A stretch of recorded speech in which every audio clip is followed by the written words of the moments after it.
Hello everyone, welcome to Excel. Myself Deepali. और आज बच्चे शुरुआत होने जा रही है एक नए चैप्टर की। तो जितने बच्चे प्रारंभ बैच को फॉलो कर रहे हैं, अभी तक हमने काफी सारी यूनिट्स कंप्लीट कर दी और अभी हमारा ह्यूमन फिजियोलॉजी चल रहा है, जिसमें भी टू बी मोर स्पेसिफाइड आज हम लोग बात करेंगे बॉडी फ्लूइड एंड सर्कुलेशन की। इससे पहले हमने breathing and exchange of gas complete कर दिया था। Breathing and exchange of gas में अगर आपको कोई डाउट है या इससे पहले के चैप्टर जैसे सेल बायो ही बोल देती हूँ, जिसमें सेल साइकिल सेल डिविजन दोनों ही कंप्राइज हो गए, प्लांट किंगडम, मॉर्फोलॉजी, एनाटॉमी, किसी में भी अगर कोई डाउट है बच्चे, कोई भी और भी चैप्टर्स जितने ले लो तुम, अगर इनमें कोई भी डाउट होता है तो आप लोग इनके कमेंट सेक्शन, जो आपका वीडियो है उसके कमेंट सेक्शन में बता सकते हो। और अगर आपको, जैसे हम लोग लाइव क्लास भी लेते हैं, तो तुम लोग लाइव भी अटेंड कर सकते हो। लाइव डाउट क्लास होती है बच्चे, उसको अटेंड करो। उसमें जब तुम एक इंटरैक्टिव सेशन होगा ना, जब तुम्हें क्वेश्चंस पूछने होंगे तो तुम मुझसे आराम से पूछ सकते हो। लाइव क्लास है, मैं ही लूंगी। तो जो तुम्हें नहीं समझ में आया या कुछ क्लियर नहीं हो पाया तो तुम वो वहां पे अपना डाउट रख सकते हो, ठीक है। इसके अलावा मैं हमेशा कहती हूँ ये चीज कि टेस्ट दोगे तभी जो है वो तुम्हारा रिजल्ट आ पाएगा। टेस्ट दो, असाइनमेंट्स टेलीग्राम पे डेली शेयर हो रहे हैं। टेलीग्राम को चेक करो और टेलीग्राम पे जो असाइनमेंट शेयर हो रहे हैं उनको एक बार मतलब कंप्लीट करो। विद सोल्यूशन है, तो पहले एक बार तुम जो है प्रिपेयर करे हुए हो तो तुम ऑलरेडी अपना जितना तुम्हारा असाइनमेंट है वो कंप्लीट करो। बड़े छोटे छोटे असाइनमेंट होते हैं, चैप्टर पढ़ के असाइनमेंट किया, क्विक 5 मिनट 10 मिनट मुश्किल से तुमको लगेगी अगर तुमने ढंग से चैप्टर पढ़ा है तो उसके लिए चैप्टर ढंग से पढ़ना है, ठीक है। चलो, तो आज हम लोग शुरू करने जा रहे हैं बॉडी फ्लूइड एंड सर्कुलेशन का lecture number 1। Body fluid and circulation की अगर मैं बात करूं, बॉडी में फ्लूइड क्या होता है?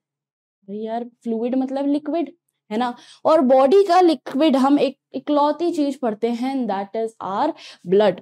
तो आज के चैप्टर में, इस पूरे चैप्टर में इवन हम ब्लड, हार्ट, प्लाज्मा, तो बड़ा मजेदार चैप्टर होने वाला है। सर्कुलेटरी सिस्टम पढ़ते होते थे ना बचपन में, मतलब बचपन एज ए 10th में, तो वहां हम सर्कुलेटरी सिस्टम पढ़ते थे। थोड़ा सा और वास्ट वर्जन, थोड़ा सा और डाइवर्स वर्जन हम आज इस चैप्टर में पढ़ेंगे। आज तो नहीं, मतलब इस चैप्टर में पढ़ेंगे।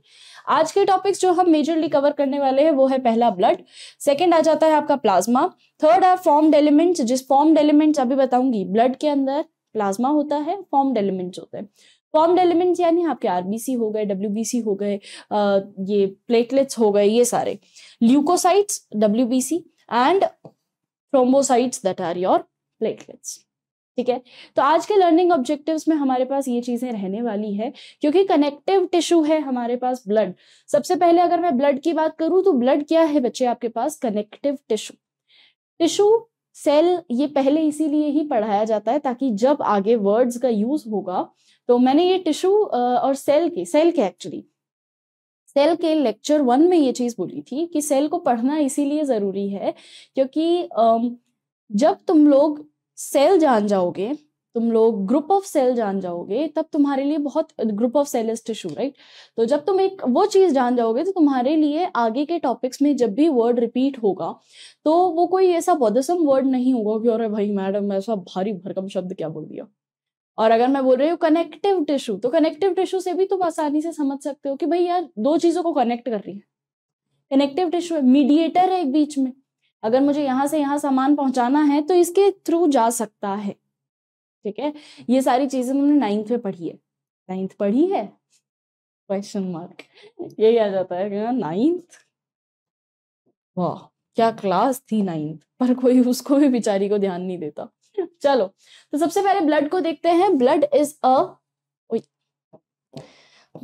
Is a special connective tissue है। क्या चीज? ब्लड एक कनेक्टिव टिश्यू है consisting of fluid matrix, plasma and formed elements. चलिए इसकी बात करते हैं।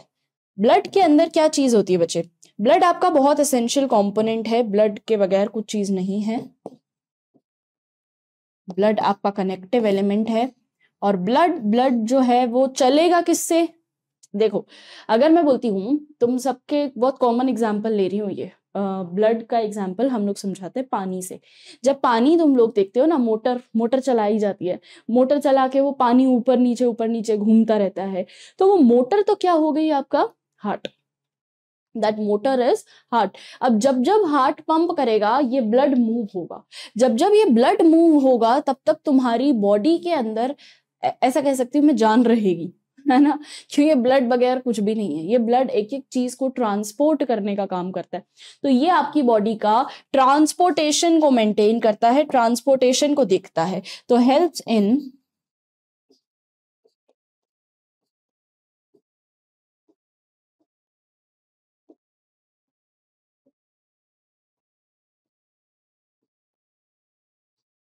ट्रांसपोर्टेशन ऑफ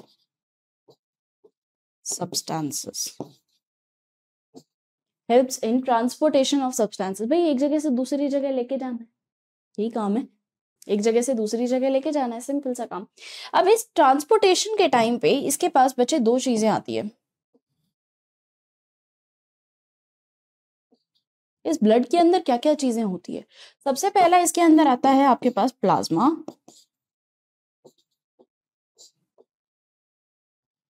दूसरा आता है आपके पास फॉर्म्ड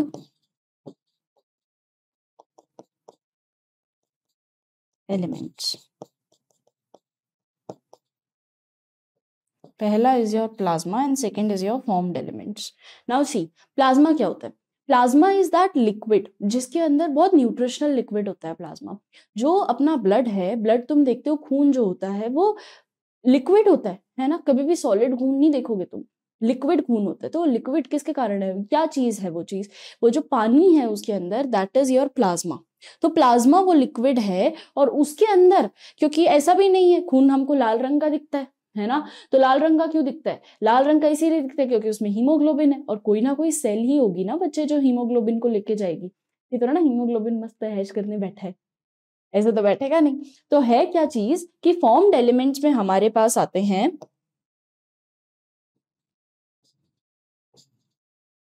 आरबीसी, डब्ल्यूबीसी और प्लेटलेट्स। तो आरबीसी हो गया आपके पास red blood cells, white blood cells and your platelets. एक एक का काम अभी डिटेल में पढ़ेंगे हम, ठीक है। एक एक मैप देख लो कि क्या क्या चीजें तुमको पढ़नी है आज के टॉपिक में, ठीक है। फिर आता है प्लाज्मा की। अगर मैं बात करूं तो प्लाज्मा है क्या चीज बच्चे? ये लिक्विड होता है, ये लिक्विड है, ट्रांसपेरेंट लिक्विड है ना, ट्रांसपेरेंट स्ट्रॉ फॉर्म्ड लिक्विड। कई बार इसका स्ट्रॉ कलर आता है। स्ट्रॉ कलर मतलब जो भूसा होता है ना, भूसा इज रॉ फॉर्म स्ट्रॉ, वो होता है, वैसा सा इसका कलर दिखता है। तो ये थोड़ा सा ट्रांसपेरेंट कलर होता है, थोड़ा सा आपको भूसे जैसा कलर दिखेगा, अजीब सा। तो वैसे कलर का हमारे पास प्लाज्मा होता है, और इस प्लाज्मा में डिसॉल्व रहते हैं सारे के सारे formed elements. And formed elements are what? Your cells, ठीक है। अब इन सेल के अंदर अगर मैं बात करती हूँ हीमोग्लोबिन की, तो ये सारे बच्चों को पता होगा कि हाँ, हीमोग्लोबिन आरबीसी के अंदर मिल सकता है, क्योंकि हीमोग्लोबिन क्या प्रोवाइड कराता है बच्चे? रेड कलर प्रोवाइड कराता है ना। तो एक पिगमेंट है अपनी बॉडी के अंदर जिससे हमारा खून लाल होता है, और वो पिगमेंट का नाम होता है हीमोग्लोबिन, ठीक है। और वो हीमोग्लोबिन जब जाता है तो वो अकेला नहीं जाता, सोलो ट्रैवलर नहीं है वो किसी के साथ जाता है, वो किसी के साथ जुड़ के जाता है, तो यानी वो आरबीसी के साथ जाता है। तो आरबीसी एक वो सेल है जो उस हीमोग्लोबिन को कैरी करती हुई लेके जाती है, ठीक है। अब हमारे ब्लड के अंदर ये आरबीसीज इतनी ज्यादा प्रेजेंट रहती है कि हमारा ब्लड जो है हमको कैसा दिखता है बच्चे? रेड कलर का दिखता है। क्लियर है ये बात? समझे यहां तक? तो प्लाज्मा की अगर मैं बात करूं तो ये लिक्विड है, इसके अंदर बहुत सारे डिसॉल्व्ड सॉल्ट्स प्रेजेंट रहते हैं।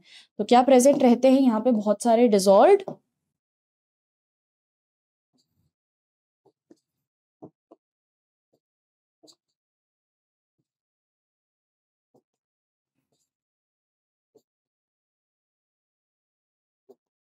डिसॉल्व्ड सॉल्ट्स आर प्रेजेंट, बहुत ज्यादा सॉल्ट्स प्रेजेंट रहते हैं, ठीक है।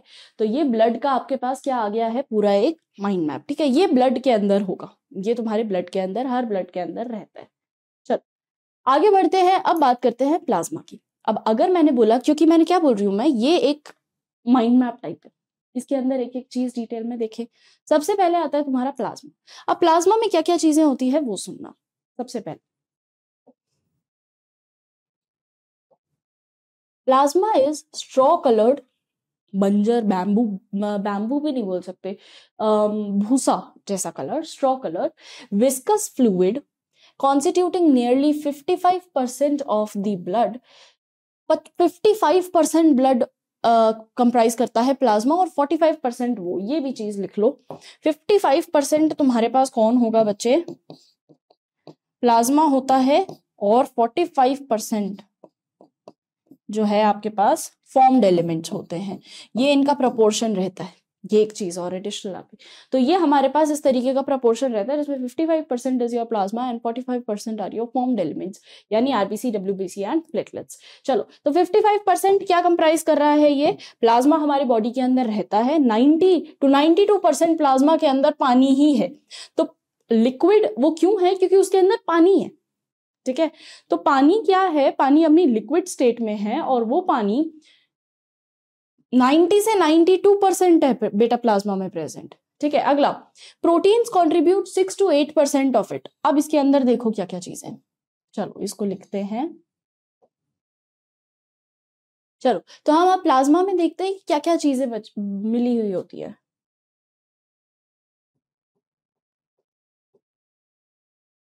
Plasma is your fluid liquid of blood.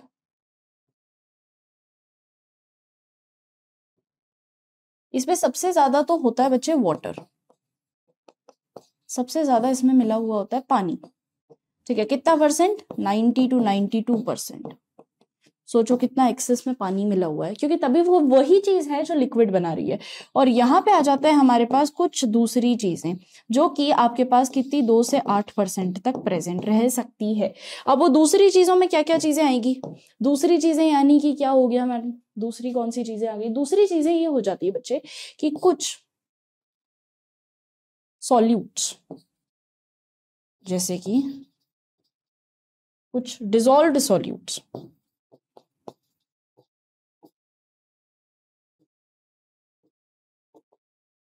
Dissolved solutes यानी कि क्या हो जाता है, जैसे कि आपके पास कार्बन डाइऑक्साइड हो गई, ऑक्सीजन हो गई, कुछ ऐसे कंपोनेंट्स जो शायद ब्लड ना लेके जा सके, कुछ प्लाज्मा ना लेके जा सके, वो सारे कुछ सॉल्ट्स हो गए। ये सॉल्ट्स भी कौन लेके जाएगा, आपका प्लाज्मा लेके जाएगा। तो डिसॉल्व्ड कंपोनेंट्स के अंदर आपके पास क्या आ जाता है, जैसे कि ऑक्सीजन आ गई है, कार्बन डाइऑक्साइड आ जाती है, आपके पास सॉल्ट्स आ जाते हैं, कुछ एसेंशियल सॉल्ट्स है ना, कुछ एसेंशियल न्यूट्रिएंट्स जो कि शायद प्लाज्मा या प्लाज्मा प्रोटीन्स ना ले जा सके, तो वो आपके सोल्यूट्स लेके जाते हैं, ठीक है। फिर उसके बाद साथ ही साथ इसके क्या कौन आता है बच्चे, प्लाज्मा प्रोटीन्स।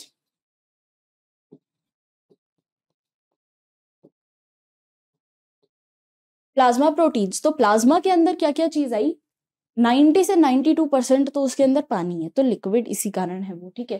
फिर अदर सब्सटेंसेस में हमारे पास दो चीजें आ जाती है, पहला आता है प्लाज्मा प्रोटीन और दूसरा आता है कुछ सॉल्यूट्स, ठीक है।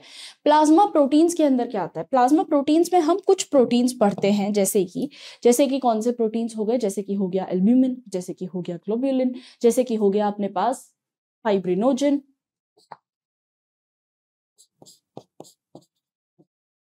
एल्ब्यूमिन,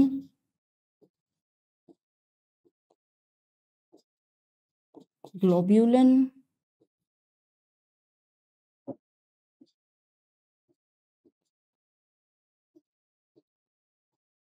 फाइब्रिनोजन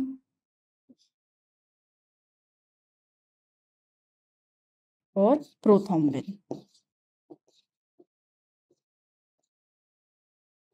प्रोथ्रोम्बिन, ठीक है। तो क्या क्या चीजें आ गई अपने पास, एल्ब्यूमिन, ग्लोब्यूमिन, फाइब्रिनोजन और प्रोथ्रोम्बिन। एक एक को अभी अपन डिटेल में डिस्कस करेंगे, पर ये हमारे पास प्लाज्मा प्रोटीन्स होते हैं। अब प्लाज्मा प्रोटीन्स बहुत ज्यादा एसेंशियल होते हैं, ठीक है। प्लाज्मा प्रोटीन्स हमको ब्लड क्लॉट में हेल्प कराते हैं, प्लाज्मा प्रोटीन्स हमको न्यूट्रेटिव होते हैं बच्चे, ये न्यूट्रिशन भी आगे पहुंचाने में हेल्प करते हैं, क्योंकि आफ्टर ऑल ब्लड जो है हमारा कनेक्टिव फ्लूइड टिश्यू ही तो है, जो कि हमारा बॉडी में जितनी भी न्यूट्रिएंट कंपोनेंट्स हैं उनको इधर उधर करेगा। तो ये सारी चीजें ब्लड का काम है। तो प्लाज्मा उसका बहुत एक इंपॉर्टेंट रोल है, क्योंकि 55% ब्लड के अंदर कौन है बच्चे, प्लाज्मा है। एक बार वापस देखना, बॉडी में ब्लड है, ब्लड के अंदर प्लाज्मा और फॉर्म्ड एलिमेंट्स, ठीक है। प्लाज्मा के अंदर क्या चीज आ जाती है, प्लाज्मा लिक्विड है और उसके अंदर कुछ सॉल्यूट्स भी प्रेजेंट रहते हैं। तो प्लाज्मा की अगर मैं बात करूं तो वाटर है और कुछ अदर सब्सटेंसेस प्रेजेंट है, ठीक है। Water to be specified 90 to 92% present होता है, और अदर सब्सटेंसेस जैसे कि आपके पास सॉल्यूट्स आ जाते हैं, जैसे कि आपके पास प्लाज्मा प्रोटीन्स आ जाते हैं, एल्ब्यूमिन, ग्लोब्यूलिन, फाइब्रिनोजन और प्रोथ्रोम्बिन, ये 4 आपको पढ़ने हैं, और डिसॉल्व्ड स्टेट में कुछ सॉल्यूट्स आते हैं, ठीक है। अब एक एक प्रोटीन को देखते हैं। सबसे पहला प्रोटीन हमारे पास कौन आता है बच्चे? सबसे पहला प्रोटीन हमारे पास आता है, सबसे पहला प्रोटीन हमारे पास आता है एल्ब्यूमिन।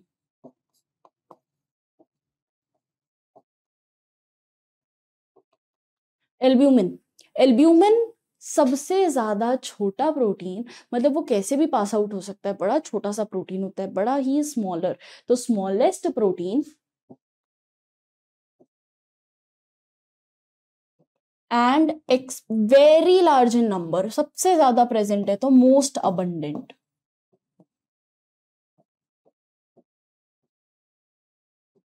तो इट इज स्मॉलेस्ट, बहुत ज्यादा छोटा होता है एल्ब्यूमिन, और बहुत ज्यादा अबंडेंस में प्रेजेंट है, बहुत ज्यादा अमाउंट में प्रेजेंट रहता है, ठीक है। Albumin is very essential. क्यों एसेंशियल है? क्योंकि ये आपके थायराइड हार्मोन को रेगुलेट करने में हेल्प करता है। इसी के साथ ये आपकी बॉडी के, थायराइडिज्म क्या होता है बच्चे, थायराइड समझना होगा क्या कि आपकी बॉडी के अंदर जो ब्लड है वो ब्लड क्या करता है बच्चे, कंटिन्यूअसली फ्लो होता रहता है, ठीक है। अब होगा क्या कि अगर मान लो कभी कभार जिनको थायराइड की प्रॉब्लम होती है, जिनको थायराइडिज्म की प्रॉब्लम होती है, उनकी बॉडी के अंदर होता ये है कि जो ब्लड है वो बाहर की तरफ फ्लो होने, ब्लड का जो लिक्विड है, ब्लड का जो लिक्विड है वो बाहर की तरफ फ्लो होने लग जाता है, और वो किस में चला जाता है बच्चे, बाहर प्रेजेंट और टिश्यूज में। जैसे कि ये आपका ब्लड है, ये आपकी ब्लड कैपिलरी, इसके अंदर ब्लड सेल्स है। अब ये ब्लड सेल्स क्या करेगी, ये बाहर की जो टिश्यूज प्रेजेंट रहेंगी ना, बाहर टिश्यू सिस्टम पूरा प्रेजेंट है, ये बाहर के टिश्यू में कुछ कुछ अपना लिक्विड जो है वो सिक्रीट कर देती है। अब ये लिक्विड जो है ये इस तरीके से तो छोड़ नहीं सकते, तो ये कुछ ना कुछ तो कॉज करेगा। ये करता क्या है, ये टिश्यूज को फुला देता है, क्योंकि एट द एंड है पानी, लिक्विड ही है, पर ये स्वेल अप कर देगा। तो जिस ऑर्गन के अंदर ये पानी ज्यादा हो जाएगा वो ऑर्गन स्वेल हो जाएगा। तो तुमने ये चीज सुनी होगी कि थायराइड के अंदर क्या होता है, नेक वाला रीजन स्वेल हो जाता है, पैर सूज जाते हैं, कहीं भी ट्रेवल करोगे पैर सूज जाएंगे, हाथ पैर सूजे रहेंगे। तो सूजने का मतलब क्या है, वो क्यों इस तरीके से स्वेल हो रहे हैं, वो इसीलिए स्वेल होते हैं क्योंकि यहाँ पे जो लिक्विड है ना ब्लड का वो रिलीज हो जाता है और टिश्यू में आ जाता है, और टिश्यूज के अंदर जब पानी फिल हो जाएगा तो वो ऑब्वियस ही बात है स्वेल करेगी, है ना। वो स्वेल कर जाती है, और जैसे ही वो स्वेल कर जाती है वो पेन देती है, वो बहुत अजीब सी दिखती भी है। तो ये जो है एल्ब्यूमिन, ये कंट्रोल करता है थायराइड को।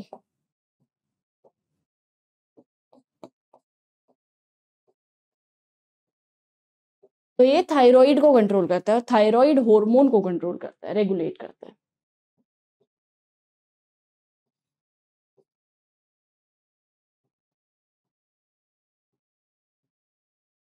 ठीक है, थायराइड हार्मोन के साथ साथ ये आपकी बॉडी का ऑस्मोटिक बैलेंस भी रेगुलेट करता है। ऑस्मोटिक बैलेंस मतलब क्या होता है कि पानी भाई कभी भी बढ़ ना जाए, कभी भी घट ना जाए। मतलब हमारी बॉडी के अंदर लिक्विड है तो वो एक प्रिसाइज्ड क्वांटिटी में है, और वो क्वांटिटी को मेंटेन रखने का काम भी एल्ब्यूमिन का होता है। तो ये क्या करता है, ऑस्मोटिक बैलेंस।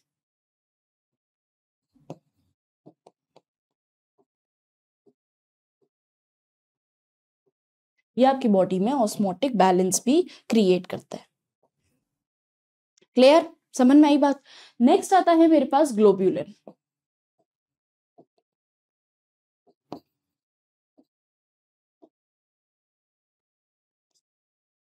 अगला आता है हमारे पास ग्लोब्यूलिन। ग्लोब्यूलिन क्या करता है बच्चे, आपकी जो एंटीबॉडी है ना उसको डेवलप करता है। तो एंटीबॉडीज को एक्टिवेट करना, एंटीबॉडीज को रेगुलेट करना, ये सारा काम ग्लोब्यूलिन का रहता है। वो एंटीबॉडीज होती क्या है, एंटीबॉडी यानी तुम्हारे लिए एंटी नहीं है वो, ठीक है, तुम्हारी बॉडी के लिए वो गलत नहीं है, वो गलत है बाहर से अगर कोई फोरेंसिक सब्सटेंस उसके अंदर आता है वो उसको मारेगी, ठीक है, तो तुम्हारी बॉडी ऑब्वियसली डिफेंस में एंटीबॉडी प्रिपेयर करेगी, और वो एंटीबॉडी का जो रेगुलेशन होता है वो देखा जाता है किसके थ्रू? ग्लोब्यूलिन। तो रेगुलेशन ऑफ एंटीबॉडी,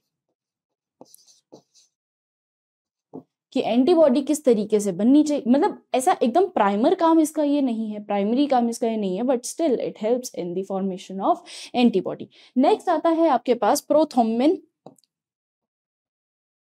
और फाइब्रिनोजन।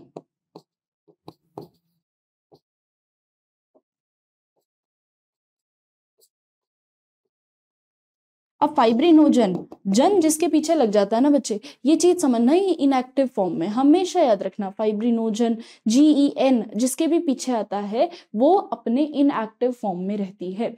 इनएक्टिव फॉर्म में क्यों रहती है? क्योंकि फाइब्रिनोजन एक बहुत ही इंपॉर्टेंट आपके पास प्रोटीन आता है जो कि हेल्प्स इन ब्लड क्लॉटिंग। तो ये ब्लड क्लॉटिंग में हेल्प करता है, हेल्प्स इन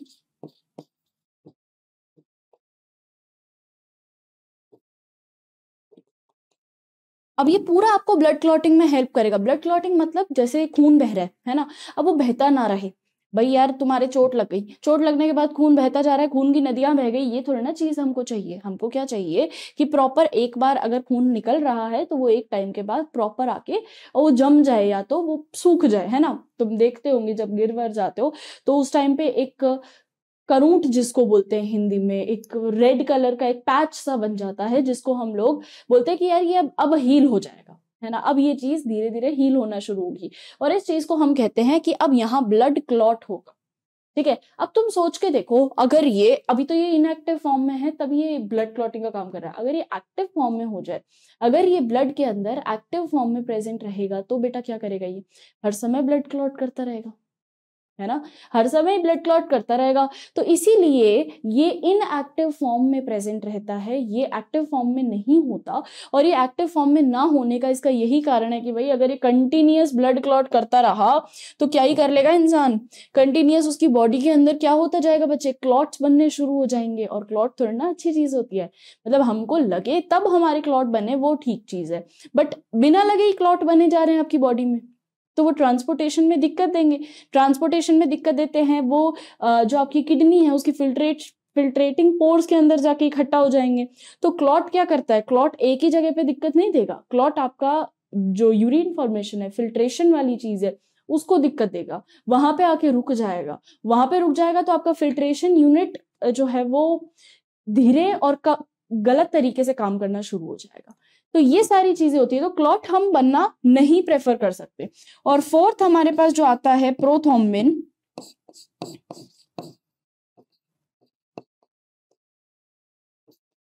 ये भी हमको ब्लड क्लॉटिंग में ही हेल्प करता है। तो again this again helps in blood clotting.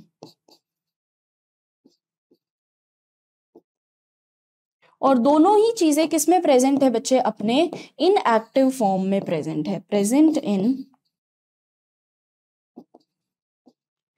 Inactive form. अगर मैं दोनों को ये एक्टिवेट तब होंगी जब तुम्हारे बहुत ज्यादा लग जाएगी, तब ये एक्टिवेट होंगी। अभी इनको एक्टिव करने की जरूरत नहीं है। क्यों नहीं है? क्योंकि अगर ये बिना फालतू ही क्लॉट बनाना शुरू कर दिए तो मेरी बॉडी कैसे सहन कर पाएगी, कैसे जी पाएगी वो? तो बिना फालतू नहीं चाहिए हमको क्लॉट फॉर्मेशन। ठीक है, तो ये आपके पास 4 हॉर्मोन्स आते हैं। चलो अब इसको एनसीईआरटी से रीड करते हैं। ओके ओके, सो पहले पढ़ो। Plasma is a straw coloured viscous fluid constituting nearly 55% of blood, 90 to 92% of plasma is water, पानी है, plus proteins contribute the 6 to 8% of it. Fibrinogen, globulins, albumins are major proteins. पहला fibrinogens are need for clotting और coagulation of blood. Coagulation क्या होता है बच्चे? इकट्ठा हो जाना, ब्लड का, खून का इकट्ठा हो जाना एक जगह पे। जब वो इकट्ठा हो जाएगा तो वो क्लॉट फॉर्मेशन कर लेगा, तो या तो क्लॉटिंग ऑफ ब्लड या कोएगुलेशन ऑफ ब्लड, तो दोनों ही एक ही बात है। ठीक है, next is your globulin. Globulin क्या काम करेगा? So globulin primarily are involve in defence mechanism of the body, यानी क्या बनाना है, एंटीबॉडीज बनानी है। तो ग्लोब्यूलिन प्राइमरीली एंटीबॉडीज बनाने में काम करेगा। Third comes your albumins. Albumins का देखो, एल्ब्यूमिन बड़े अच्छे होते हैं। एल्ब्यूमिन्स आर, ये तो दिख ही नहीं रहा। Albumins helps in osmotic balance.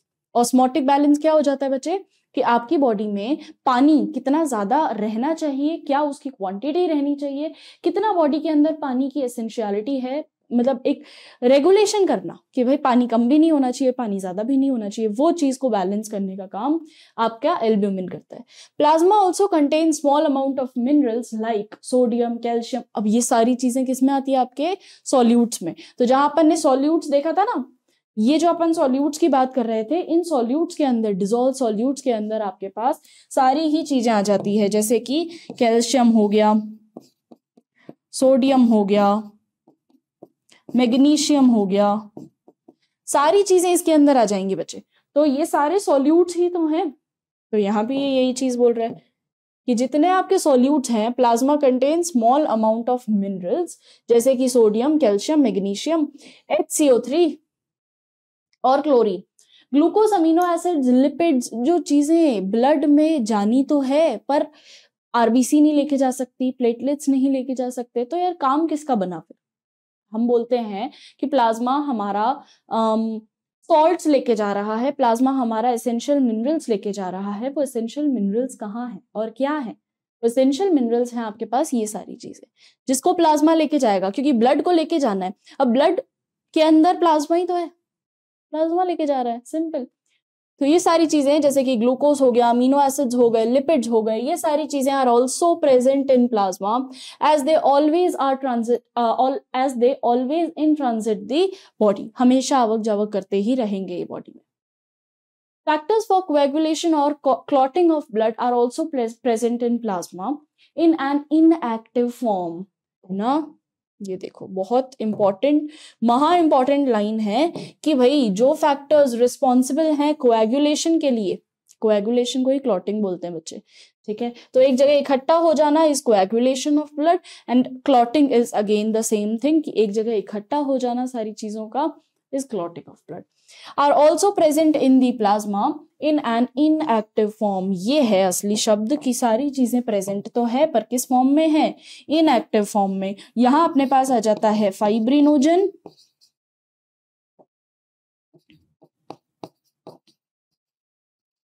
And दूसरी चीज क्या आ जाती है, एक तो फाइब्रिनोजन पढ़ा, एक क्या पढ़ा अपन ने, प्रोथ्रोम्बिन। और ये दोनों ही चीजें अभी अपन देखेंगे जब अपन वो पढ़ेंगे थ्रोम्बोसाइट्स। चलो, plasma without clotting factor is known as serum. अब अगर इनके अंदर ये क्लॉटिंग फैक्टर ना हो, अगर, ये बहुत इंपॉर्टेंट लाइन है और ये बाद में भी आएगी, अगर मैं प्लाज्मा में से क्लॉटिंग फैक्टर हटा दूं, क्लॉटिंग फैक्टर यानी क्या होता है बच्चे, ये दोनों, है ना, जो ब्लड को क्लॉट कर, यही तो दोनों कर रहे हैं। एल्ब्यूमिन मेरे पास क्या काम कर रहा है, देखो सबसे पहला एल्ब्यूमिन को निकालो, टेबल। एल्ब्यूमिन मेरे पास क्या काम कर रहा है, ये ब्लड को कहीं से कहीं तक क्लॉट नहीं कर रहा, ये मेरे पास थायराइड मेंटेन कर रहा है, ये बस ऑस्मोटिक बैलेंस मेंटेन कर रहा है, तो ये रहेगा, ठीक है। ग्लोब्यूलिन की अगर मैं बात करूं तो एंटीबॉडी फॉर्मेशन कर रहा है, ठीक। बचे मेरे पास ये दोनों, और ये दोनों ही क्या करते हैं, ब्लड क्लॉटिंग में हेल्प करते हैं और इनएक्टिव फॉर्म में प्रेजेंट है। तो यही दोनों अगर प्लाज्मा के अंदर प्रेजेंट रहते हैं, यानी इसमें बाकी सारी चीजें हट गई, सिर्फ इसके अंदर प्रोथ्रोम्बिन और फाइब्रिनोजन प्रेजेंट रहेगा, तो उस टाइम पे हम इसको बोलेंगे सीरम। तो सीरम क्या चीज है बच्चे, serum is very important. Serum क्या चीज हुआ कि जब प्लाज्मा तो है, अभी भी प्लाज्मा तो बोल ही रहा है, पर प्लाज्मा विदाउट क्लॉटिंग फैक्टर्स, बिना क्लॉटिंग फैक्टर का plasma is known as serum. Done, समझ में आई बात, बताइए कोई डाउट यहां तक? आई डोंट थिंक होना चाहिए, क्योंकि देखो फर्स्ट लेक्चर यूजुअली ऐसा लगता है बच्चों को, फर्स्ट लेक्चर में हम थोड़ा ऊपर से जाता है, थोड़ा नहीं काफी बहुत ज्यादा जाता है कई बार, बट पता है धीरे धीरे जब चीजें कनेक्ट होना शुरू हो जाएगी, जो कि सेकंड लेक्चर में ऑफकोर्स हो जाएगी, थर्ड लेक्चर में ऑफकोर्स आपको दिखेगा कि हाँ यार देयर इज कनेक्टिविटी। फर्स्ट में जो मैम ने बताया था वो सारी चीजें आ रही है। ये कहानी बच्चे बहुत सिंपल है, बहुत ज्यादा सिंपल। हार्ट एक ऑर्गन है, हार्ट क्या करता है, अपनी पूरी बॉडी के अंदर ब्लड को फ्लो करवाएगा, ठीक है। ब्लड क्या चीज है, हमारी बॉडी का कनेक्टिव टिश्यू है ना। टिश्यू तो है ही, उसमें बहुत सारी सेल है, cluster of cell is known as tissue. तो हमारी बॉडी का एक कनेक्टिव टिश्यू है, सिंपल, ठीक है। अब ये कनेक्टिव टिश्यू क्या काम करता है कि इसके अंदर होता क्या है, बेसिकली बना किससे है, ये दो चीजों से बना है, plasma and your formed elements. Plasma क्या काम करता है, प्लाज्मा में होता है पानी, लिक्विड है ना ब्लड, है ना। ब्लड क्या है, खून क्या है, लिक्विड है। तो लिक्विड ब्लड है तो उसके अंदर पानी होगा, और सबसे ज्यादा अमाउंट में पानी होगा, तो प्लाज्मा रहता है, प्लाज्मा हाईएस्ट क्वांटिटी में रहता है। फिर उसके बाद आते हैं फॉर्म्ड एलिमेंट्स। फॉर्म्ड एलिमेंट्स यानी आरबीसी, डब्ल्यूबीसी, प्लेटलेट्स, तीनों आ सकते हैं, ठीक है। सेल्स, बेसिकली ब्लड सेल्स, ठीक। अब मेरे पास जो प्लाज्मा रहता है, इस प्लाज्मा में भी दो टाइप है। प्लाज्मा में कैसे दो टाइप है, या तो प्लाज्मा में कुछ सब्सटेंसेस होंगे, अदर सब्सटेंसेस, जैसे कि कुछ सॉल्ट्स हो गए, कुछ मिनरल्स हो गए, सोडियम आयन, कैल्शियम आयन, ये आयंस प्रेजेंट रहेंगे। नहीं तो इसके अंदर क्या चीज प्रेजेंट रह सकती है, प्रोटीन्स, प्लाज्मा प्रोटीन्स, ठीक है। तो अब ये प्लाज्मा प्रोटीन्स क्या काम करते हैं बच्चे, प्लाज्मा प्रोटीन्स चार तरीके के, एल्ब्यूमिन, ग्लोब्यूलिन, प्रोथ्रोम्बिन और फाइब्रिनोजन। प्रोथ्रोम्बिन, फाइब्रिनोजन दोनों का ही काम अपना क्या है, ब्लड क्लॉटिंग का। बचे ये दोनों, एल्ब्यूमिन और ग्लोब्यूलिन। एल्ब्यूमिन को कैसे याद रखोगे, सबसे ज्यादा है एल्ब्यूमिन, मोस्ट अबंडेंट और स्मॉलेस्ट, बड़ा ही छोटा और बहुत ज्यादा। तो छोटा पैकेट, बड़ा बड़ा धमाका तो नहीं है, बट बहुत ज्यादा है, ठीक है, ऐसे। तो बहुत छोटा सा एल्ब्यूमिन, बट बहुत काम का आदमी है और बहुत ज्यादा अमाउंट में। काम क्या करता है, थायराइड को रेगुलेट करना, दूसरा ऑस्मोटिक बैलेंस को रेगुलेट करना, ठीक है।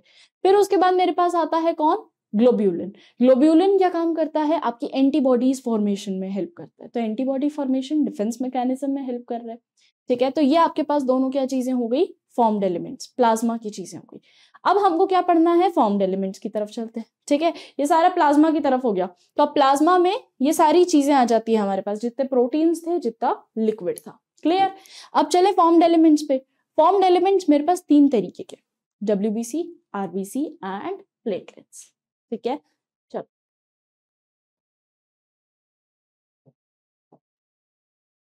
The erythrocytes, leukocytes and platelets are collectively called as formed elements।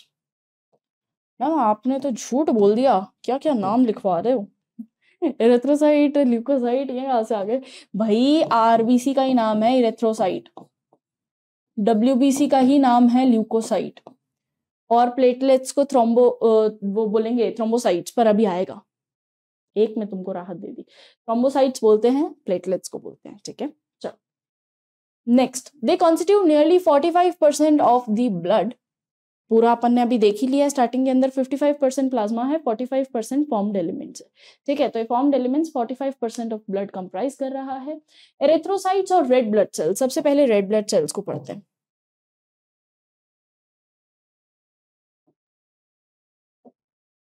क्या करती है आरबीसी, एरिथ्रोसाइट्स या red blood cells, red blood corpuscles, ये भी इसको बोल दिया जाता है, ठीक है। कई जगह पे अगर तुमको रेड ब्लड कॉर्पसल्स मिलेगा तो भावुक मत होना कि भाई मैं क्या पढ़ा दिया।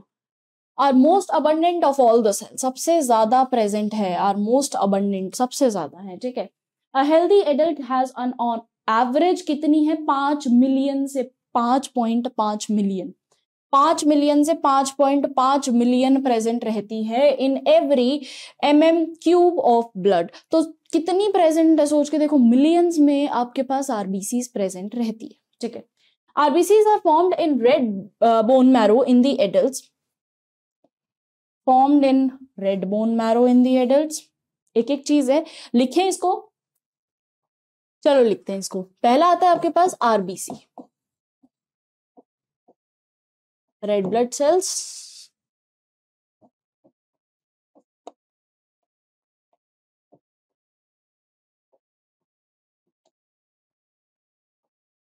रेड ब्लड कॉर्पसल्स, एरिथ्रोसाइट्स, ठीक है। चलो सबसे पहला मोस्ट अबंडेंट, सबसे ज्यादा,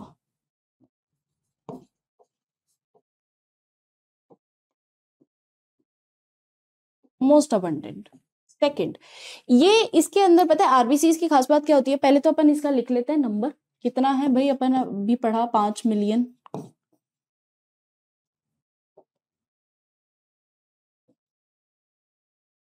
5 मिलियन से 5.5 मिलियन तक। ठीक है, अब इतने ज्यादा प्रेजेंट है। अब तुम ये सोच के देखना कि ये जो ब्लड के अंदर सबसे ज्यादा अबंडेंस में प्रेजेंट है, तभी हमारा ब्लड रेड कलर का दिखता है ना, क्योंकि इसके अंदर कौन प्रेजेंट रहता है, इसके अंदर रहता है हीमोग्लोबिन।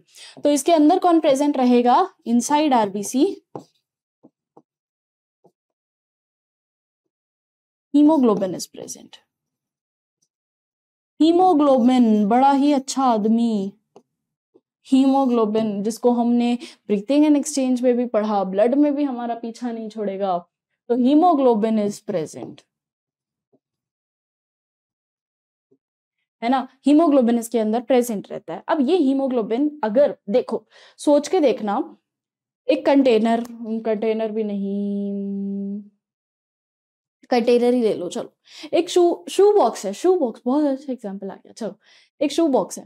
शू बॉक्स के अंदर ऑलरेडी एक जूते का पेयर रखा हुआ है, ठीक है, तुमने एक नया जूता खरीदा और उसको बॉक्स में ऑलरेडी अंकल ने दिया था बॉक्स में, तो ऑलरेडी तुम्हारे पास एक शू पेयर उस बॉक्स के अंदर है, ठीक है।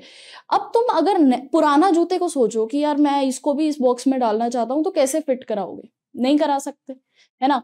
तो ऐसा ही सेम आपकी ब्लड के अंदर होता है। होता क्या है कि ये जो आरबीसी है, ये आरबीसी जो है आपके पास, इस आरबीसी के अंदर ऑलरेडी अगर मान लो बहुत सारी चीजें हुई, जैसे कि सबसे ज्यादा एरिया कौन कवर करता है बच्चे आपके पास, न्यूक्लियस, फिर उसके बाद माइटोकॉन्ड्रिया, गोल्जी, अगर ये सारी ही चीजें इस आरबीसी के अंदर भी प्रेजेंट रहेगी, तो सोच के देखो कि आरबीसी जो है वो बेचारी हीमोग्लोबिन को कहाँ बिठाएगी, कितना कंजेस्टेड हो जाएगा, वो काम ही नहीं कर पाएगी। और इसके पास हीमोग्लोबिन होना जरूरी है, क्योंकि हीमोग्लोबिन ही है जो कि ऑक्सीजन के साथ बाइंड करेगा। हमने पढ़ लिया वही ब्रीथिंग में कि ये ऑक्सीजन के साथ बाइंड करेगा, इसकी अल्फा बीटा चेन होती है, ये ऑक्सीजन को लेके आएगा, कार्बन डाइऑक्साइड को लेके जाएगा, तो इसका पूरा काम फिक्स है, इसको लेके आना पड़ेगा।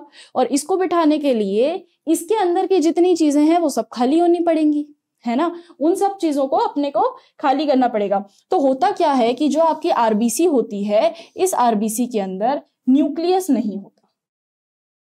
क्या नहीं होता, नो न्यूक्लियस। जो चीज भाई स्पेस खा रही है हम उसको निकाल रहे हैं, न्यूक्लियस निकाल दिया। दूसरा हमने क्या निकाल दिया, नो माइटोकॉन्ड्रिया।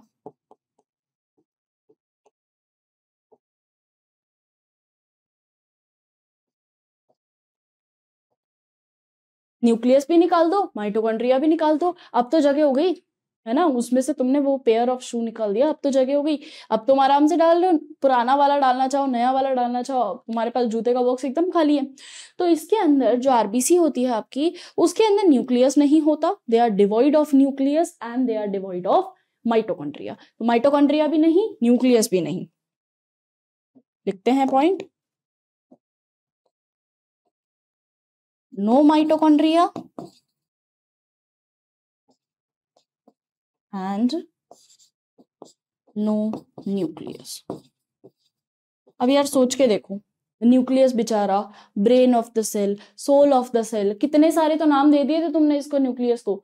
अब अगर यही न्यूक्लियस इसमें नहीं रहेगा तो ये बेचारी कब तक जिंदा रहेगी, ये कब तक जिंदा रह सकती है।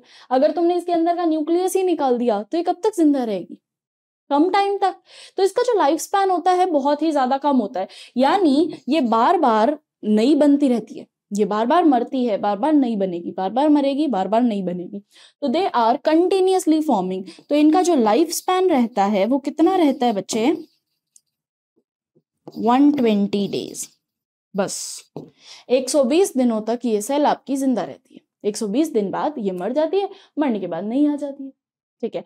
तो जैसे ही मरती, अब तुम सोच के देखो, जैसे अगर ह्यूमंस में भी कोई मरता है तो ग्रेवयार्ड होता है एक जगह, जहां पे पूरा उनको दफनाया जाता है या जलाया जाता है या जो भी चीजें करी जाती है, पर वहां पे ले जाके हम बॉडी को कुछ भी करते हैं ना, मतलब दफनाते हैं या जलाते हैं, तो वहां ले जाया जा रहा है।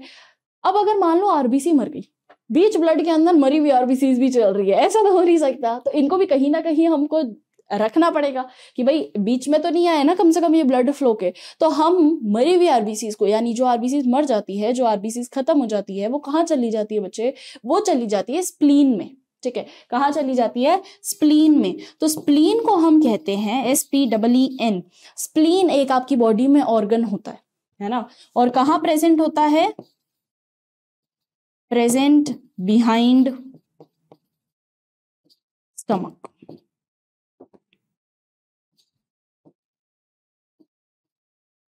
प्रेजेंट बिहाइंड स्टमक, स्टमक के पीछे प्रेजेंट होता है। और क्या काम करता है ये? एक तरीके से act as graveyard of RBC, graveyard of cell, graveyard of RBC, graveyard की तरह काम करता है। ग्रेवयार्ड क्या हो गया बेटा? जहां पे ये मरी हुई आरबीसी सारी की सारी जाके बिछ जाएंगी कि भाई हाँ हम तो खत्म, हमारा काम है ना, क्योंकि इनका लाइफ स्पैन छोटा है, क्योंकि इनमें न्यूक्लियस ही नहीं है। तो जब न्यूक्लियस नहीं है तो ये ग्रेवयार्ड में चली जाएगी। तो 120 दिन बाद जितनी आरबीसीज होती है वो आरबीसीज नहीं बन जाती है, और मतलब पुरानी वाली जो होगी वो जाके स्प्लीन में बैठ जाती है, तो स्प्लीन में वो खत्म हो जाती है, तो डिस्ट्रॉय हो जाती है। तो स्प्लीन इनका डिस्ट्रॉइंग वो रहता है, स्प्लीन के अंदर ये जाके ऑर्गन डिस्ट्रॉय हो जाते हैं। ठीक है, spleen is very important. Spleen कहाँ प्रेजेंट रहता है? आपके स्टमक के जस्ट पीछे, स्टमक के जस्ट पीछे स्प्लीन मिल जाता है। ठीक है, and it is also known as graveyard of RBC. Clear? समझ में आई बात? तो आरबीसी। अब बात करते हैं आरबीसी की शेप की, कि भाई हम इतने टाइम से आरबीसी आरबीसी बोल तो रहे हैं, आरबीसी का शेप कैसा है? तो इसका शेप होता है आपके पास बायकॉन्केव। बायकॉन्केव शेप। बायकॉन्केव क्या होता है बच्चे? देखो, अगर मैं इसको साइड से देखूं आरबीसी को, तो मेरे पास ये इस तरीके की दिखेगी। बीच से ये ना थोड़ी सी अंदर की तरफ मुड़ी हुई रहती है, मतलब सर्कुलर ही होती है बट अंदर की तरफ थोड़ी सी बेंडेड रहती है। ठीक है, तो इसके अंदर जो है ये थोड़ा सा यहाँ पे हमको बेंड दिखता है, और ये बेंड होने के कारण जो है कॉनकेव शेप दिखाती है, एक तरीके से अंदर की तरफ बेंड रहती है थोड़ी सी। बाहर तो सर्कल है, अंदर की तरफ बेंड है। तो अगर मैं इसका साइड व्यू देखूं तो मुझे कुछ इस तरीके की दिखेगी। थोड़ा सा और ढंग से बना देते हैं।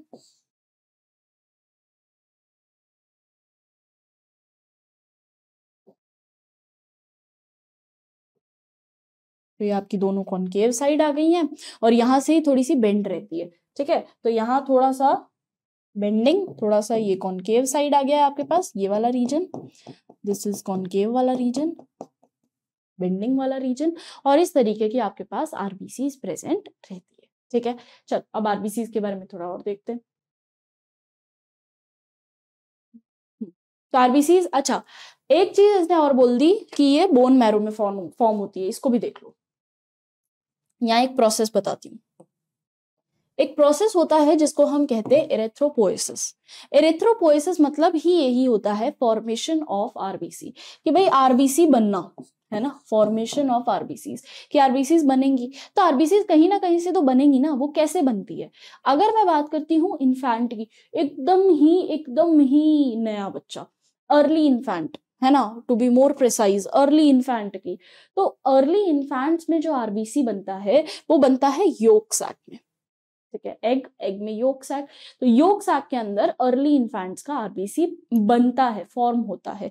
सेकंड इज, अगर हम लेट इन्फेंट्स की बात करें, थोड़ा सा डेवलप्ड इन्फेंट की अगर मैं बात करूं, उनमें बनता है बच्चे लिवर में, RBC is formed in liver. फिर उसके बाद आता है आपके पास नॉर्मल बेबी, थोड़ा सा ग्रोड इन्फेंट, जिसको अब हम बेबी कहते हैं। बेबीज में स्प्लीन में फॉर्म होता है। स्प्लीन तो ग्रेवयार्ड था, यहाँ पे बन भी जाती है, यस। स्प्लीन में बेबीज के अंदर, स्प्लीन के अंदर there is formation of RBC. तो हमेशा याद रखना, स्प्लीन ग्रेवयार्ड तो है ही, पर बेबीज के अंदर ये फॉर्मेशन भी रहता है आरबीसी का। ठीक है, next adult, very important. Adult के अंदर, क्योंकि ये अपने एनसीईआरटी में मार्क्ड है, एडल्ट के अंदर रहता है बोन मैरो में। ठीक है, बोन मैरो क्या? बोन तो सुना है, बोन मैरो फिर नया वर्ड। बोन मैरो होता है बच्चे बोन के बीच का हिस्सा। बोन के अंदर कुछ तो होगा ना यार, तुमने तुमने हड्डी देखी नहीं है, तुम्हें पता है हड्डी तो होती है, पर हड्डी के अंदर भी तो कुछ होता होगा, है ना? तो उस हड्डी के अंदर क्या होता है? उस हड्डी के अंदर दो हिस्से होते हैं। चलो भाई हड्डी बना लेते हैं पहले तो। ये रही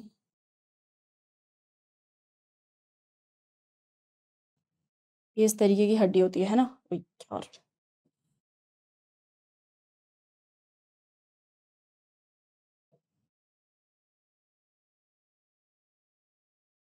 इस तरीके की हड्डी होती है। अब इस हड्डी के अंदर देखो तुम, दो तरीके की जगह होती है। एक तो ये बीच वाला, दिस बीच वाला रीजन,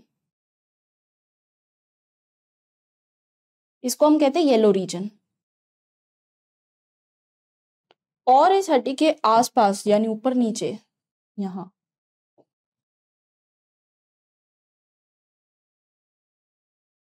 ये वाला और ये वाला, दो रीजन है बच्चे। एक तो ये वाला रीजन जिसको हम कहेंगे रेड बोन मैरो,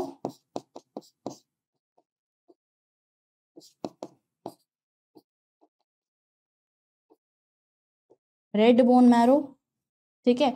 और ये वाला रीजन जिसको हम कहते हैं येलो बोन मैरो।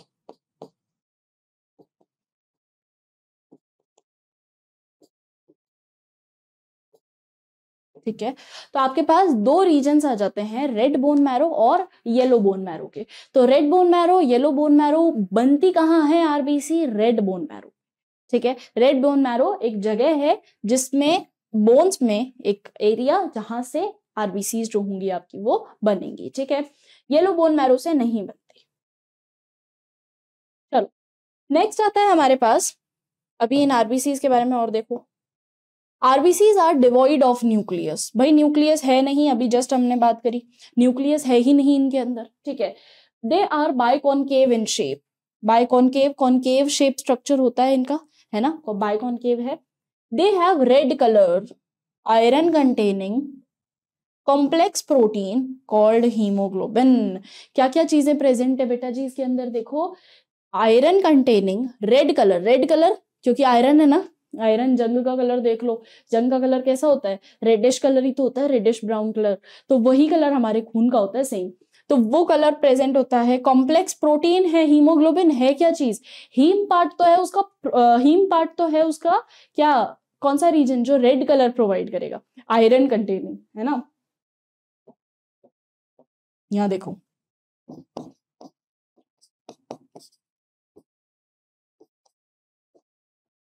हीमोग्लोबिन। अब इसका जो हीम वाला पार्ट है ये तो है आपके पास आयरन, आयरन वाला रीजन।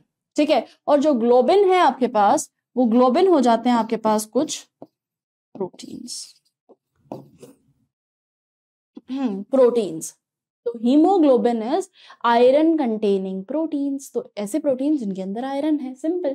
नेक्स्ट आ जाता है हमारे पास कि अब इस हीमोग्लोबिन के अंदर की अगर मैं बात करूं तो a healthy individual, okay, and hence the colour, ठीक है। A healthy individual has 12 to 16 grams of this haemoglobin. ये चीज हमने पढ़ी किसमें थी? ब्रीथिंग एंड एक्सचेंज में भी हमने पढ़ी थी, तो इसको हम ध्यान देंगे। ये चीज दो चैप्टर्स में आ चुकी है।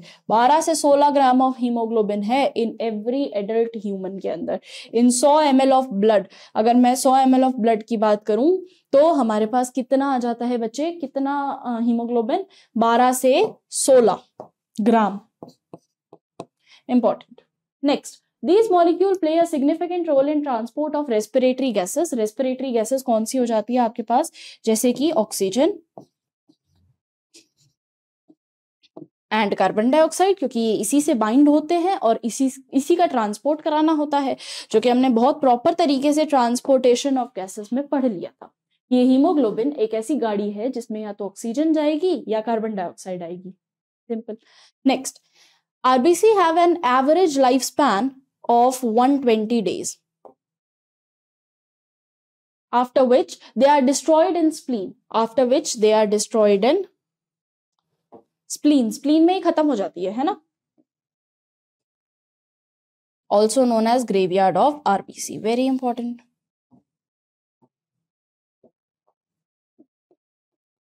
अगेन वेरी इंपॉर्टेंट, 120 डेज का पूरा लाइफ स्पैन रहता है, ज्यादा टाइम तक जिंदा रह ही नहीं सकती है, ज्यादा टाइम तक ये जीवित ही नहीं रहेगी। ठीक है, ल्यूकोसाइट्स, तो ल्यूकोसाइट्स क्या हो जाता है आपके पास? Also known as white blood cells, WBCs जिनको हम कहते हैं, व्हाइट ब्लड कॉर्पसल्स जिनको हम कह सकते हैं, are colourless due to the lack of haemoglobin. इसको हीमोग्लोबिन ही नहीं मिला, इसके पास हीमोग्लोबिन ही नहीं होता। तो बिना हीमोग्लोबिन का क्या, तो ये लाल रंग दिखाएगा, तो इसके पास कोई कलर भी नहीं होता, तो दे आर कलरलेस। ठीक है, they are nucleated and are relatively lesser in number. तो न्यूक्लिएटेड है, अगले के पास न्यूक्लियस है। देखो भाई, न्यूक्लियस निकलेगा उसी से जिसके अंदर जगह नहीं है ना।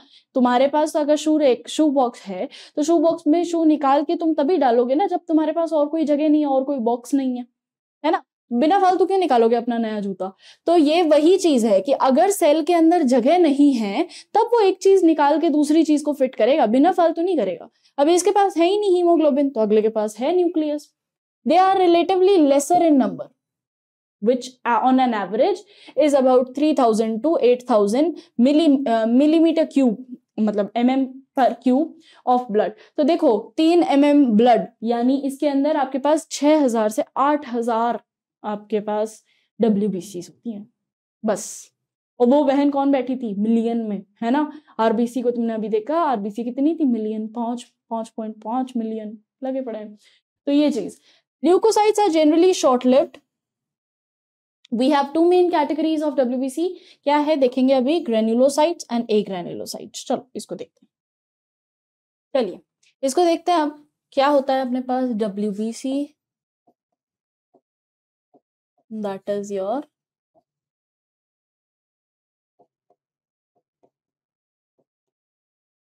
Blood cells, white blood cells, leukocytes, कुछ भी नाम दे दो।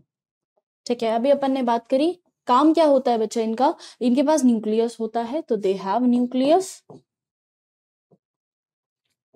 तो they are nucleated, nucleus, they are nucleus or they are nucleated. Second, they help in formation of antibody. ये आपकी बॉडी का डिफेंस मैकेनिज्म प्रिपेयर करेगी। तो prepare defence mechanism of body. यार आपकी बॉडी है, सिपाही भी तो चाहिए।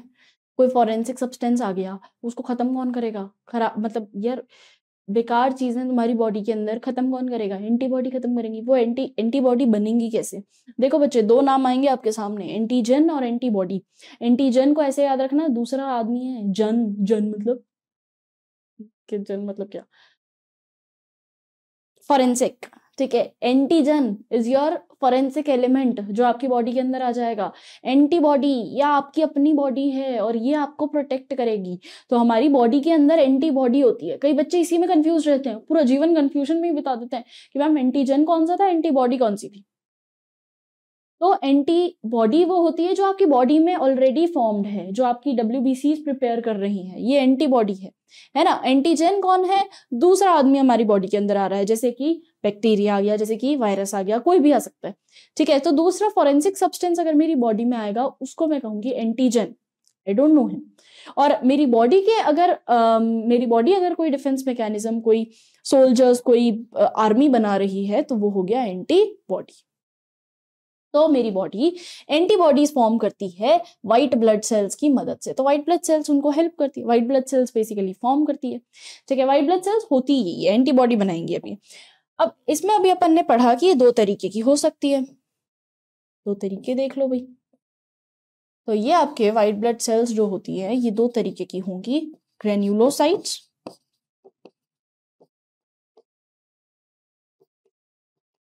अब ग्रेन्युलोसाइट्स मतलब जिसके ऊपर ग्रेन्यूल्स प्रेजेंट होंगे, खुरदरी सी प्रेजेंट होगी। ठीक है, और ए ग्रेन्युलोसाइट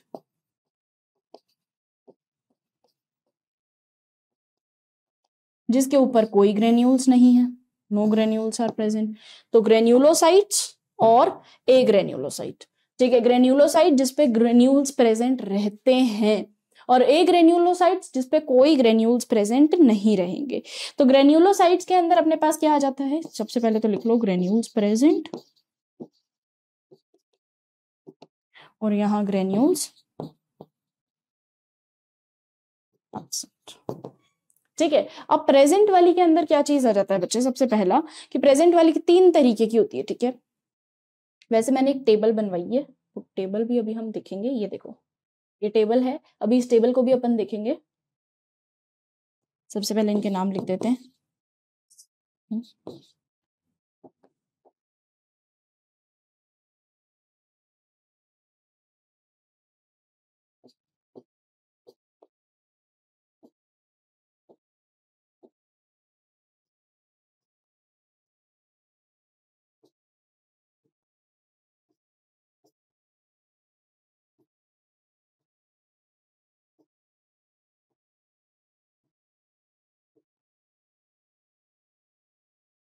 यहाँ जाता है अपने पास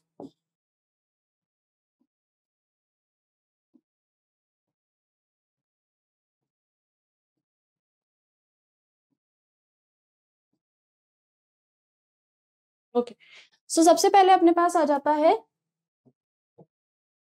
अगर मैं बात करती हूँ ग्रेन्युलोसाइट की, तो इसमें तो जितने फिल हैं, यानी एसिनोफिल हो गया, बेसोफिल हो गया, न्यूट्रोफिल हो गया। और अगर मैं बात करूँ ए ग्रेन्युलोसाइट की, तो इसमें आता है बच्चे अपने पास मोनोसाइट और लिम्फोसाइट। लिम्फोसाइट मेरे पास दो तरीके के होते हैं, बी लिम्फोसाइट सेल और टी लिम्फोसाइट सेल। अब इनके तुमने नाम सुने हैं, है ना, बी लिम्फोसाइट सेल और T lymphocyte cell. B lymphocyte cell और टी लिम्फोसाइट दोनों ही इम्यून सिस्टम में हेल्प करेंगे, दोनों ही इम्यूनिटी बिल्ड करेंगे, है ना। तो बी लिम्फोसाइट सेल और टी लिम्फोसाइट सेल, डिफरेंस कितना क्या होता है ये भी थोड़ा सा एक ब्रीफ कर देती हूँ। दोनों ही चीजें आपकी बनती कहाँ है, बोन मैरो में। तो डब्ल्यूबीसी भी आपकी बोन मैरो में ही फॉर्म होगी, तो बी लिम्फोसाइट टी लिम्फोसाइट भी आपके बोन मैरो में फॉर्म होते हैं। पर बात ये आ जाती है, पर बात ये होती है कि जो टी लिम्फोसाइट है ये मेच्योर होने थाइमस में जाते हैं, है ना, ये मेच्योर होने थैलेमस के अंदर, थाइमस के अंदर जाता है। वहीं बी लिम्फोसाइट्स जो होते हैं मेच्योर भी बोन मैरो में ही हो जाते हैं। तो मेच्योरेशन और फॉर्मेशन दोनों ही आपके किस में हो रहे हैं, बी लिम्फोसाइट्स के बोन मैरो के अंदर। जबकि अगर मैं टी लिम्फोसाइट की बात करूं तो मेच्योर होने थाइमस के पास जाते हैं। तो फॉर्मेशन तो कहाँ हो गई आपके पास, बोन मैरो, मेच्योरेशन कहाँ हो गई, थाइमस। ठीक है, क्लियर है। ए ग्रेन्युलोसाइट्स जिसके ऊपर कोई ग्रेन्यूल्स प्रेजेंट नहीं होंगे, ग्रेन्युलोसाइट्स जिस पे प्रेजेंट रहेंगे। चलो अब इसको जल्दी से रीड करते हैं, फिर उसके बाद इसकी टेबल को देखेंगे। Neutrophils, eosinophils and basophils are different types of granulocytes. Granulocytes के टाइप्स हैं। वाइल अगर मैं बात करती हूँ लिम्फोसाइट्स एंड मोनोसाइट्स की, तो ये दोनों हैं आदि agranulocytes. Neutrophil cells are most abundant 60 to 65% of the total WBC. Basophils are least, जहां पे न्यूट्रोफिल सबसे ज्यादा है वहां बेसोफिल सबसे कम है। न्यूट्रोफिल सबसे ज्यादा है और बेसोफिल सबसे ज्यादा कम है। चलिए आगे बढ़ते हैं। तो कितना है बेसोफिल का, अगर परसेंटेज भी देखा जाए तो basophils are around 0.5 to 1%। Neutrophils are most abundant, तो 60 से 65%। Neutrophils and monocytes are 6 to 8% and are phagocytic. अभी एक एक चीज मैं लिखवाऊंगी, ठीक है।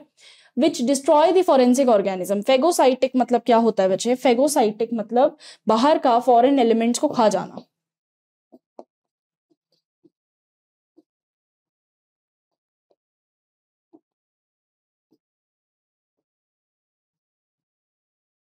कोई भी इसको ऐसा लगेगा बाहर का आदमी है, उसको खत्म कर देगी, नष्ट कर देगी पूरी तरीके से।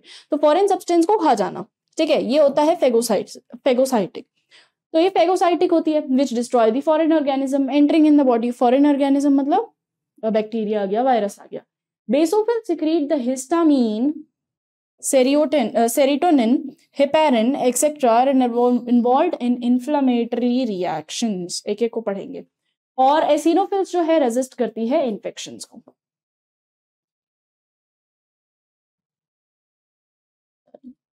अब सबसे पहले तो देखो इनकी टेबल, क्योंकि जितनी चीजें तुमने लैंग्वेज में देखी है उसी को मैंने टेबल रिप्रेजेंट किया है ताकि तुम्हारे को ही आसानी हो याद करने में। सबसे पहले हमारे पास, अगर मैं न्यूक्लियस की बात, यहाँ फीचर्स हैं और यहाँ पे हमारे पास लिम्फोसाइट है, मोनोसाइट है, एसिनोफिल, ये तीन मेरे पास आ जाती हैं ग्रेन्युलोसाइट्स। ये तीन आ जाते हैं मेरे पास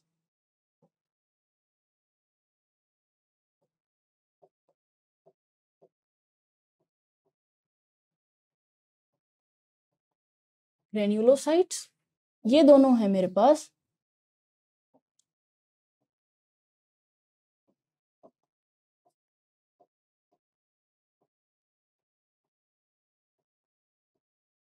ए ग्रेन्युलोसाइट्स।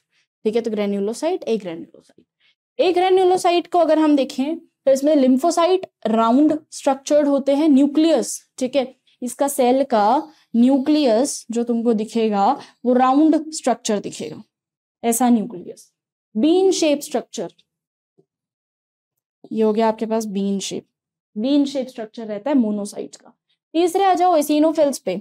एसिनोफिल्स का कैसा रहता है, बायलोब्ड स्ट्रक्चर रहता है, ऐसा हेडफोन टाइप बायलोब्ड स्ट्रक्चर। और इसके साथ ही ग्रेन्युलोसाइट है, यानी इसमें ग्रेन्स भी तो रहेंगे, ग्रेन्स बना दूं, ग्रेन्यूल्स रहेंगे, है ना। फिर उसके बाद अगला देखते हैं, अगला आता है मेरे पास बेसोफिल। बेसोफिल का न्यूक्लियस इसने बोला है एस शेप्ड, तो ये थोड़ा सा इस तरीके का रहता है, बहुत परफेक्टली एस नहीं बनता, बट हाँ काफी हद तक एस शेप्ड स्ट्रक्चर रहता है, और प्लस उसके साथ साथ ग्रेन्यूल्स। लास्ट आ जाता है मेरे पास न्यूट्रोफिल। न्यूट्रोफिल का स्ट्रक्चर देख लो, मल्टी लोब्ड, बहुत सारे लोब्ड रहेंगे इसके न्यूक्लियस के अंदर, तो ये मल्टी लोब्ड होता है न्यूक्लियस ही पर मल्टी लोब्ड है, ठीक है, प्लस उसके साथ साथ बहुत सारे ग्रेन्यूल्स। तो कुछ इस तरीके की हमको सेल्स देखने को मिलती है। अब इन सेल्स में न्यूक्लियस तो हमने देख लिया, अगला देखो ग्रेन्यूल्स एब्सेंट है, नहीं बनाए, उन तीन में बनाए हैं, तीनों के आगे फिल लगा है, तीनों का सफिक्स फिल है, ठीक है। तो यहां हमारे पास तीनों एब्सेंट एब्सेंट, यहाँ पे प्रेजेंट प्रेजेंट, और यहाँ भी प्रेजेंट।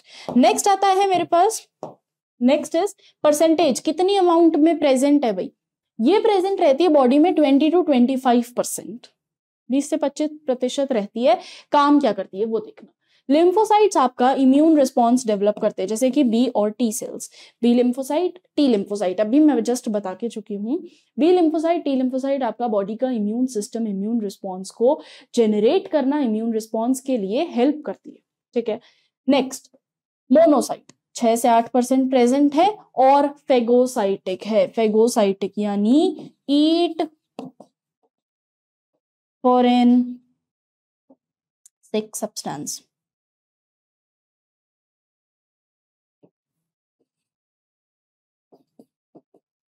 कोई भी ऑर्गेनिज्म अगर तुम्हारी बॉडी में बाहर का एक्सटर्नल ऑर्गेनिज्म आ जाता है तो ये उसको नष्ट करने में पहले आगे रहेगी, सबसे पहले आगे खड़ी हो जाएगी, भाई मैं नष्ट करूंगी ना, मैं तो ये सबसे पहले मोनोसाइट।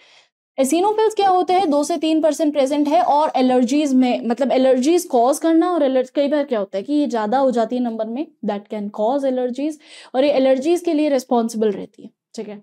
तो eosinophils are responsible for allergies. Basophils क्या होती है, 1% प्रेजेंट है, और ये कॉज करती है बेटा जी रेडनेस, मच्छर काट जाता है ना, लाल हो जाता है, या कुछ भी, कुछ कीड़ा वगैरह काट जाता है तो रेडनेस हो जाती है।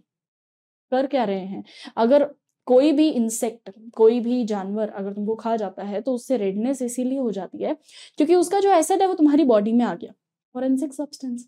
तुम्हारी बॉडी को क्या है, ये अपना आदमी है ही नहीं, इसको तो नष्ट करना है, तो वो चली जाती है पूरा युद्ध पे कि भाई इसको नष्ट करना है, और वो उसको नष्ट करके आती है, तो वो उसको नष्ट करने के लिए क्या करेगी कि उसको पूरा वो जो एरिया है ना वहां पे सबसे पहले पहुंच जाते हैं बेसोफिल्स, मैं नष्ट करूंगा इसको। तो बेसोफिल्स क्या करते हैं, उसके चारों तरफ जो भी सब्सटेंस है उसके चारों तरफ फैल जाते हैं। चारों तरफ फैलने का मतलब ये है कि अब वो उसको खत्म करने जा रहे हैं, तो वो कॉज करता है रेडनेस, ठीक है। तो जो आपको रेडनेस दिखता है, फ्लफीनेस दिखता है उस एरिया पे, थोड़ा सा स्वेल भी हो जाता है ना, वो इसीलिए होता है बिकॉज ऑफ दीज बेसोफिल्स। अब क्या क्या सिक्रीट करते हैं, कुछ कुछ चीजें हैं। पहला हिस्टामीन, जो कि वेसोडाइलेटर है, वेसल जो होगी आपकी ब्लड वेसल उसको खोल देगा, ठीक है, ताकि ब्लड फ्लो और अच्छा हो सके, तभी हमको रेडनेस दिखती है। नेक्स्ट सेरोटोनिन, सेरोटोनिन आपका वेसो कॉन्स्ट्रिक्टर है, जो कि उसको स्क्वीज कर देगा, जो आपकी ब्लड वेसल है। वेसो कॉन्स्ट्रिक्टर मतलब वेसल को कॉन्स्ट्रिक्ट करना, वेसो डाइलेटर मतलब वेसल को डाइलेट करना, बड़ा करना, ठीक है। एक तो आपने वेसल को बड़ा कर दिया, एक आपने वेसल को कॉन्स्ट्रिक्ट कर दिया, कॉन्स्ट्रिक्ट मतलब छोटा कर दिया, इससे आपका ब्लड जो है वो तेजी से फ्लो होगा। और थर्ड आता है हेपेरिन, जो कि एक तरीके से एंटीकोएगुलेंट की तरह वर्क करती है। ब्लड क्लॉट, ठीक है, ब्लड क्लॉट की तरह हेल्प करती है। और ये तीनों चीजें सिक्रीट करने का काम करता है बेसोफिल्स WBCs। ठीक, नेक्स्ट आता है आपके पास न्यूट्रोफिल्स, सबसे मोस्ट अबंडेंट,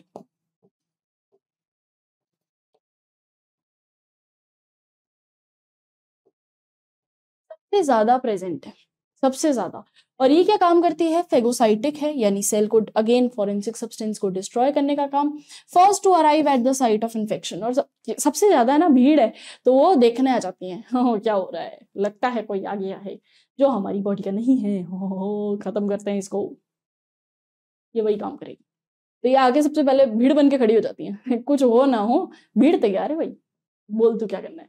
तो ये सबसे पहले आके खड़ी हो जाती है और फेगोसाइटिक है, यानी ये फॉरेन सब्सटेंसेस को नष्ट कर देगी। चल, ये इनकी शक्लें देख लो, ये आपकी आरबीसी बाइकॉनकेव्ड है ना, ये आपके प्लेटलेट्स की अभी बात बताऊंगी, एसिनोफिल्स, बेसोफिल्स, देख लो सब में ग्रेन्यूल्स हैं, ये ग्रेन्यूल्स हैं, है ना, इसमें भी ग्रेन्यूल्स है न्यूट्रोफिल में। तो तीनों ही ग्रेन्यूलोसाइट्स हैं, और ये मोनोसाइट्स, लिम्फोसाइट्स, दोनों लिम्फोसाइट आपकी बी सेल टी सेल है ना, ये टी सेल है और ये बी सेल और ये मोनोसाइट, दोनों ही आपके क्या है, lymphocyte and monocyte are your agranulocytes. चले अगले पे, अगला आता है हमारे पास thrombocytes. Thrombocytes is your platelets. ये रहे, ये मुझे लग रहा है पहले वाले का कंटिन्यू है ना, एक बार देख लेते हैं इसको। यहां से आ रहा है, देखो क्या क्या बोलता है, एसिनोफिल्स के बारे में बोल रहा था बेचारा। Eosinophils resist the infection and are also associated with allergic reactions. Allergic reactions के साथ एसिनोफिल्स वो रहती है अलाइन, हमने अभी देख ही लिया है। लिम्फोसाइट्स जो कि 20 से 50% प्रेजेंट है, ये क्या बनाएंगी बेटा, आपका बी और T cell. Both B and T lymphocytes are responsible for immune responses of the body, कि भाई क्या करना है, क्या कैसे सोल्जर्स को, और कब लड़ने जाएं कब ना लड़ें, ये काम आपको बी सेल टी सेल बताएंगे, और वो आते हैं लिम्फोसाइट्स के अंदर। ठीक है, जो कि प्रेजेंट कितना अमाउंट में है, 20 से 25%। चलो अब बात करते हैं प्लेटलेट्स की। Thrombocytes are also called thrombocytes. These are cell fragments produced from megakaryocyte. समझना,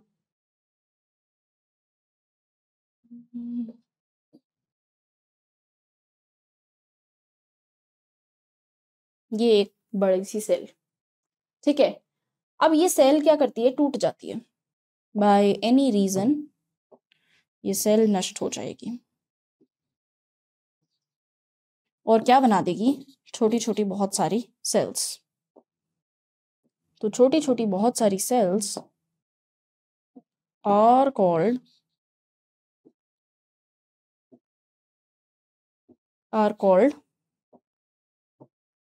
these छोटी छोटी cells are called platelets.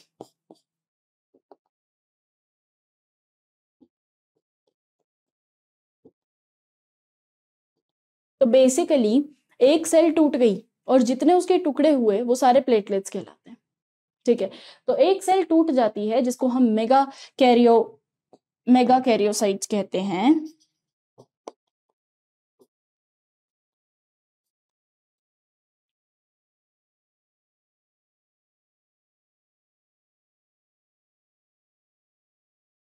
भाई चल जा,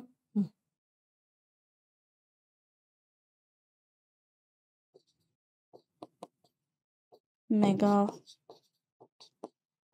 कैरियोसाइट। मेगा कैरियोसाइट्स मतलब क्या होता है बच्चे, एक सेल का टूट जाना, बिखर जाना, और फ्रेगमेंट्स में बिखर जाना। और जितने इसके फ्रेगमेंट्स बनेंगे, ये जितनी सेल्स बनेंगी, ये सारी की सारी सेल्स कैसी होंगी, ये सारी की सारी सेल्स क्या काम करेगी, ये सारी सेल प्लेटलेट्स फॉर्म करेगी। प्लेटलेट्स क्या होता है, आपकी बॉडी के अंदर जितना भी ब्लड को क्लॉट होना है, ये सब प्लेटलेट्स का काम है, ये सारा का सारा प्लेटलेट्स का काम है। तो these are specialised cell in the bone marrow. Blood normally contains 1.5 lakh to 3 lakhs of platelets. Platelets can release in a variety of substances, most of which are involved in the coagulation और clotting of blood. ज्यादा से ज्यादा क्या होता है बच्चे इसके अंदर, क्लॉटिंग ऑफ ब्लड होती है। क्लॉटिंग ऑफ ब्लड यानी बेसिकली जो थ्रोम्बोसाइट्स हैं वो ब्लड को क्लॉट करने के काम आएंगे, वहां इकट्ठा करने के काम आएंगे, ठीक है। Next, a reduction in their number can lead to the clotting disorder which will leads to excessive loss of blood from the body। अब अगर मान लो इनका नंबर कम हो जाता है, अब ये तुम सबने सुना है कि भाई ब्लड क्लॉट, वो प्लेटलेट्स का नंबर बहुत ज्यादा कम हो जाता है कई बार, जैसे डेंगू के अंदर हम लोग देखते हैं, अभी डेंगू कितना फैला हुआ था, रिसेंट न्यूज ही हम लोग देख रहे थे कि बहुत सारे लोगों को हो भी गया था, है ना। तो डेंगू के अंदर क्या होता है, यही प्लेटलेट्स का नंबर कम हो जाता है। अब अगर ये प्लेटलेट्स का नंबर कम हो जाएगा तो तुम सोचो कि तुम्हारी बॉडी के अंदर जो ब्लड क्लॉट हो सकता है वो नहीं हो पाएगा तो बेहतर तरीके से, तो तुम्हारा जो बॉडी का डिफेंस मैकेनिज्म है कितना ज्यादा खराब हो गया। तो ये काम थ्रोम्बोसाइट्स करते हैं कि बॉडी में प्लेटलेट्स का जो एक स्पेसिफिक नंबर है, ये नंबर नहीं हिलना चाहिए, ये नंबर नहीं हिलना चाहिए। इस नंबर को मैं दूसरे कलर से मार्क कर रही हूं, तो जितना ये नंबर है ये नंबर नहीं चेंज होना चाहिए, और ये काम है आपका प्लेटलेट्स का। तो ये नंबर डिस्ट्रॉय नहीं होना चाहिए, ठीक है। चलो, तो इतना हमने आज कंप्लीट किया है। अब इसके आगे जो हम पढ़ेंगे वो नेक्स्ट लेक्चर के अंदर पढ़ेंगे। तो आज के लेक्चर में आई होप आप सभी को समझ में आया होगा। बेसिक इंट्रोडक्शन था but it was very important. Next lecture के अंदर हम लोग पढ़ने वाले हैं इसी चैप्टर को कंटिन्यू करते हुए, ब्लड कोएगुलेशन, ब्लड क्लॉटिंग। उसके साथ साथ हम लोग देखेंगे कि किस तरीके से कितने different types of blood groups होते हैं, क्या क्या ब्लड ग्रुप्स के टाइप्स हैं, और उनको थोड़ा डिटेल में एक्सप्लेन करेंगे और समझेंगे, ठीक है। Okay everyone, bye bye, have a great day.